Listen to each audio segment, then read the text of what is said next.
د ملي اردو د اتل شهید محمد عمر په نوم جوړه شوې دروازه د پټۍ په پرې کولو سره پرانیستل شوه. د ملي اردو د اتل شهید محمد عمر په نوم د مرکز مهترلام اړوند د علي خیلو په سیمه کې د ارواخات کلي ته پر غځېدلې لاره د هغه په نوم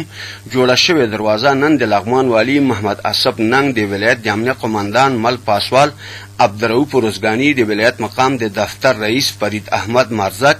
د ولایت مقام د بشري سرچینو رئیس سرحدي ځواک د ارواخات د ورونو او د سیمې د مشرانو په لاسونو د پټۍ په پرې کولو سره پرانیستل شوه. د دروازې د پرانیستې پر مهال لغمان والي محمد اسب ننګ د شهید محمد عمر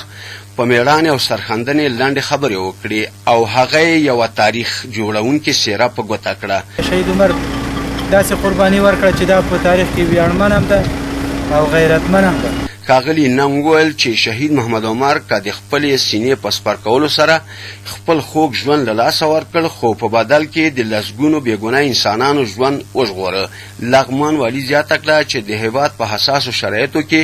د ملي وسلوال پوځ د اتل بچیو قرباني او سرښندنې هېڅوک باید له پامه ونه غورځوي او ژمن شو چې د نوموړي د یاد د ژوندي ساتلو لپاره به همیشه هڅه او تلاش کوي.